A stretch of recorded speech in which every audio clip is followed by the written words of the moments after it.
going on, ladies and gentlemen? Welcome back to another episode of Action Sunday. I'm still kind of in the office slash studio kind of thing, but things are getting away. But I still want to keep the ball rolling and keep putting out as much content as I can.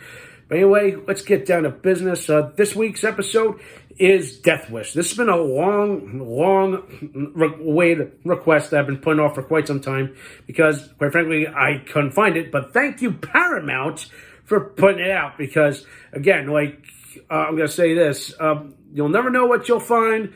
It's one of those, it's like, can someone please release some more movies to streaming services nowadays instead of me trying to find out a VHS or DVD or hell, even on demand satellite kind of thing, where I feel like would be much better if it was on a streaming service. But that's beside the point. So let's get down to business. So for those of you that have not heard of Death Wish, this is a classic. It's based on a book.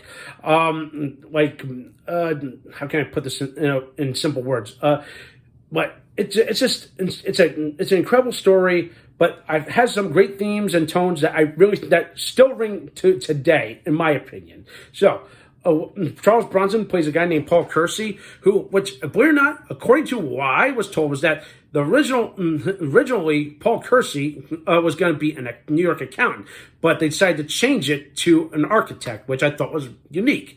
So with that out of the way, so what happens is his wife and daughter are brutally beaten and. Well, and in his wife's case, she's killed by a group of thugs.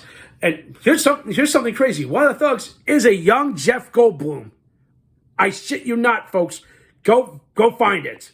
Yeah, look it up. You're not gonna believe it. He's in this movie. And also, for any Denzel fans, he is not in the movie. Okay, despite what the rumors are, he is not in the movie. That's another thing I'm gonna spell for you right now. All right, he's not. But anyway, so yeah. Besides that little tidbit. They're brutally beaten, and now Paul Kersey is he wants to get revenge and trying to figure out who did this.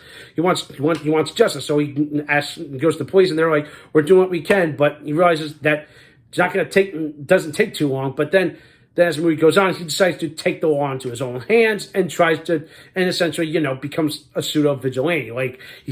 First he carries around like a roll of quarters in his sock as a little beaten up item because hey, that was a thing back in the day. To eventually getting a gun, which I really liked how they paced this out. It's like he doesn't immediately go for a gun because.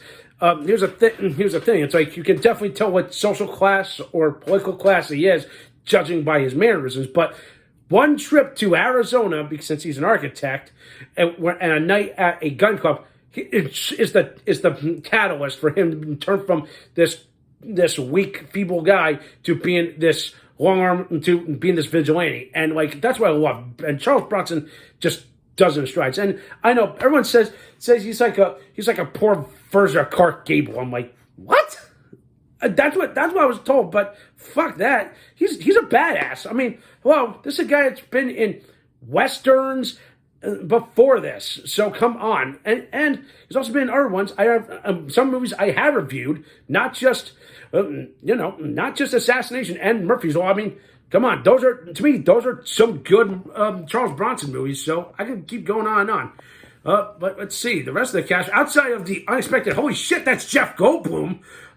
Let's see, you got Hope Lange, yes, from the Dick Van Dyke Show. She's in this movie. She unfortunately plays Paul Kersey's wife that gets beaten to death. Even though she's only in the movie for a short time, I feel like she definitely takes definitely fits into this role perfectly. She's the lovable, the Rock kind of thing, that to Paul Kersey kind of thing, because that's what she's supposed to be. Kind of thing.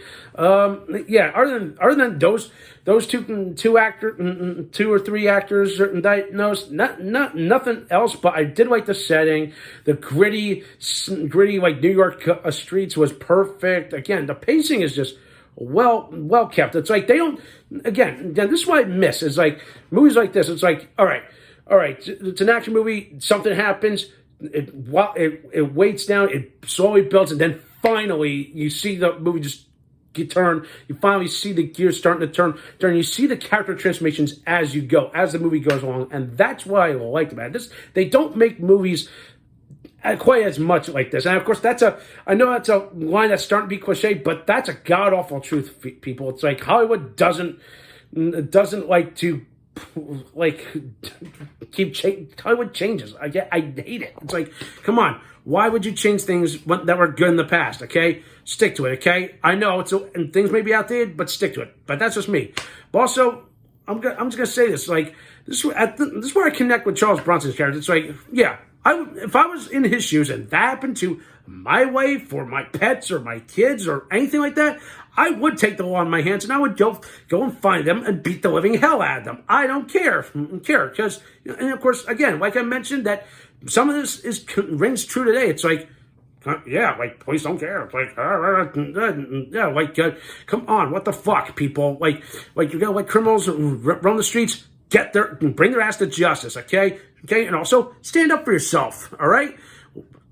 Seriously, sorry to go off on a tangent there, but that's a godful truth. But overall, Death Wish is just a classic. It's to me, again, there's so much that I feel like echoes today, but yeah, I feel like I don't want to get too deep into this, but I don't want to spill much, but there's just so many great moments, and again, the pacing is perfect.